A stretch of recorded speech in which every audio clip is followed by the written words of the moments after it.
sejauh ini sih kondusif ya. Yang penting kita sebagai warga negara itu mampu berusaha semaksimal mungkin untuk uh, menjalankan tugas dan kewajiban kita sebagai warga negara yang baik dengan menjaga kerukunan umat beragama. Itu penting sekali ya, kerukunan intern ya, umat beragama itu sendiri artinya kerukunan antar intern dalam agama itu sendiri sesama umat ya, kemudian kerukunan antar umat beragama dan hubungan dengan pemerintah. Kalau itu terjalin ya semua akan kondusif, semua akan baik-baik aja. Artinya apa? Di dalam intern umat beragama itu tidak ada permasalahan, di dalam hubungan antara satu agama dengan agama lain tidak ada masalah, di dalam hubungan umat beragama dengan pemerintah tidak ada masalah, semua akan baik-baik saja. Tapi ketika salah satu dari kerukunan umat beragama itu tidak dijalankan ya bermasalah. Sesungguhnya semua kembali kepada individu masing-masing. Jadi artinya hidup itu kita harus mampu bagaimana dalam praktiknya itu, selain kita itu rukun dengan Tuhan, taat dengan Tuhan ya, kita juga harus rukun dengan sesama ya. Selain rukun dengan sesama, kita juga harus rukun dengan Allah. Artinya gimana kita selain kita tekun beribadah, bagaimana kita juga sebagai makhluk sosial menjaga hubungan baik antara satu dengan lain, dengan sesama manusia. Menurut saya di Indonesia ini sudah tentang kerukunan beragama itu sudah cukup baik, ya cukup bagus lah dalam hal untuk toleransi. Namun di Indonesia sendiri kadang masih ada sedikit tentang riuh-riuh tentang intoleransi. Di Indonesia ini sedikit ada konflik, ya hal biasa. Namun di Indonesia masih tetap rukun dan baik. Kalau dari skala 100 sampai 0 sampai 100, mungkin di Indonesia ini bisa dikatakan 80 lah, 80/100 lah. Itu sudah cukup baik lah di Indonesia. Tandanya di Indonesia ini cukup kita syukuri juga bahwa antara agama yang satu dan agama yang lain masih sangat bagus untuk berinteraksi tanpa ada konflik-konflik di dalam bermasyarakat. Tidak sampai 100. Kenapa? Karena kita masih bisa melihat adanya sentimen terhadap agama-agama tertentu. Tapi kalau kita berbicara pertanyaannya tadi intern dengan agama Buddha terhadap agama lain, kita tidak pernah ada bermasalah dengan agama lain. Walaupun kita terkadang ya ada mendapatkan permasalahan, tekanan dan sebagainya, bahkan kerusuhan terhadap kita. Tapi intinya praktik nilai cinta kasih dan kasih sayang itu, Sang Buddha berkata bahwa kebencian tidak boleh dibalas dengan kebencian. Kalau kita ingin mengakhiri permasalahan itu, tapi bagaimana kebencian itu harus dibalas dengan cinta kasih. Karena apa? Kalau kebencian dibalas dengan kebencian, permasalahan itu tidak akan pernah selesai. Ya, tidak akan pernah selesai. Jadi intinya, kalau dari agama Buddha itu sangat ditekankan itu cinta kasih dan kasih sayang. Maka bagaimana kita dilatih untuk belajar punya satu rasa kepedulian sosial. Itu harus miliki atas dasar cinta kasih.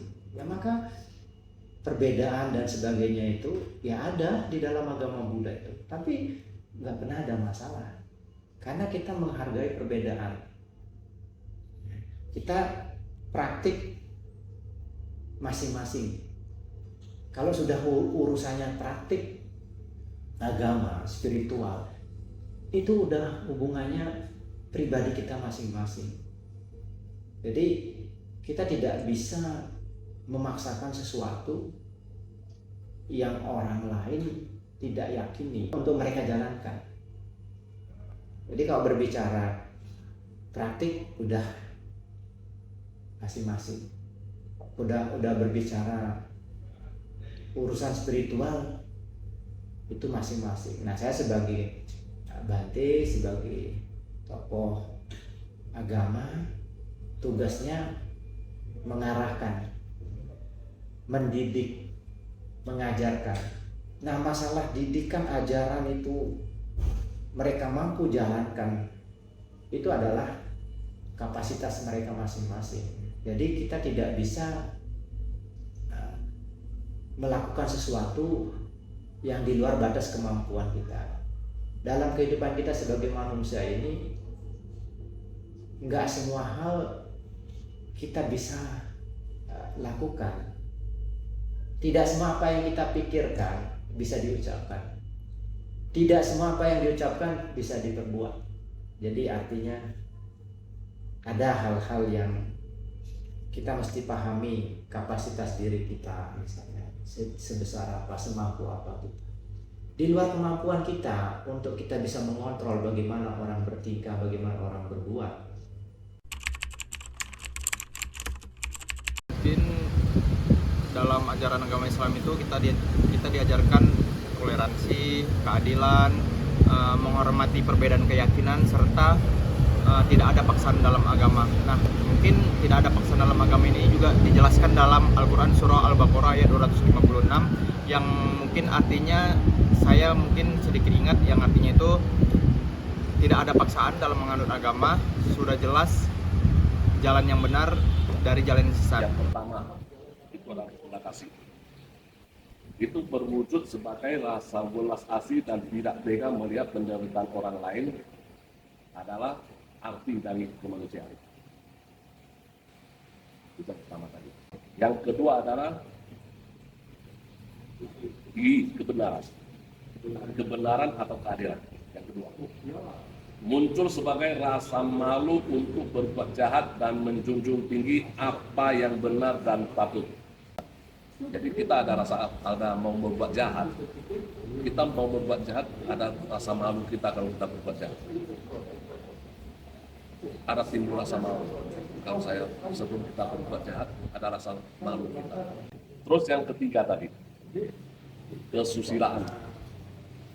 Tercermin dalam rasa hormat, sopan santun, dan kemampuan menempatkan diri dengan baik dalam hubungan sosial. Ya, kesusilaan tadi, rasa hormat, sopan santun terhadap siapa, rasa hormat pada orang tua, bukan pada orang tuanya, kepada teman. Kita ada rasa hormat pada teman, sopan santun kita bicara sesama teman juga, bukan hanya ke orang tua atau yang supaya kita juga kita hormati, bicara sopan santun, apalagi ke orang tua. Itu yang paling ini. Ya. Terus yang keempat, kebijaksanaan. Kemampuan untuk membedakan yang benar dan yang salah, serta membuat keputusan yang benar. Kita harus bisa memilah mana yang benar dan yang salah. Jangan yang salah kita lakukan, jangan yang salah kita lakukan, yang benar kita nggak mau lakukan. Itu paling gampang. Ya. Menurut pendapat saya itu cara menciptakannya dengan saling menghormati, terus toleransi, dialog antar agama, serta menghindari sikap merasa paling benar. Jadi kalau menurut saya itu kita harus berbaur. Berbaur itu misal contoh nih, saya beri contoh pada saat malam Natal, mungkin remaja-remaja masjid boleh dong untuk ikut peran serta menjaga ketertiban. Jadi sehingga yang melaksanakan ibadah di malam hari Natal itu akan melaksanakannya dengan lebih damai. Contohnya seperti itu. Atau mungkin misalnya ya seperti tadi saya contohkan, pada saat mungkin ada kegiatan untuk pembersihan masjid, kita remaja-remaja dari agama lain boleh berbaur, ikut membantu. Misalnya kita ada acara kegiatan Ramadan nih, ayo kita rame-rame. Apa kegiatan Ramadan? Misalnya ada yang berbagi takjil, ada yang memang misalnya membuat makanan-makanan ringan, atau misalnya masakan-masakan untuk beracara-acara buka puasa. Itu kan juga salah satu hal yang berbaur, sehingga di antara umat beragama itu bisa menciptakan kerukunan dan kita itu bisa saling kenal dengan lebih baik. Menurut pendapat saya,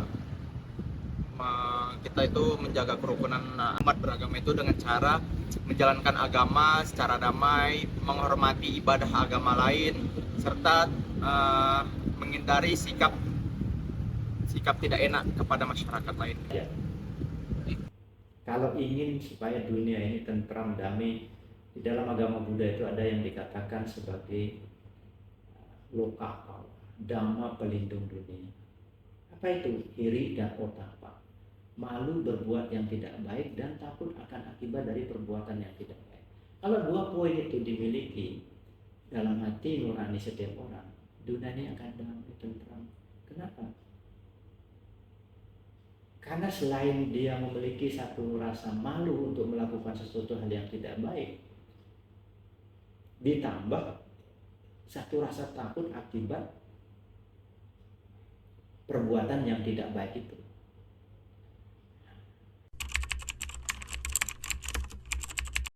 Ya, kembali nilai-nilai kerukunan itu harus diingatkan. Kemudian ya, setiap negara itu punya undang-undang, punya aturan, itu dijalankan. Ketika ada sesuatu yang dilanggar, apa konsekuensinya? Nah, di situ tugas pemerintah hadir. Tidak bisa dia pilih kasih, tembang pilih dalam mengatasi semua persoalan yang ada terhadap urusan masyarakat. Ya, pemerintah ini sendiri harus bersifat fasilitatif dan adil, terutama dalam segi hukum. Mereka harus menolak segala bentuk intoleransi dan diskriminasi yang ada di Indonesia sendiri, termasuk aliran-aliran sesat yang ada di Indonesia ini harus ditolak oleh negara. Dan negara sendiri harus memberikan rasa aman terhadap warga negaranya, seperti menjalankan ibadah dan mendirikan rumah ibadah harus diberikan izinnya oleh negara tanpa pandang bulu.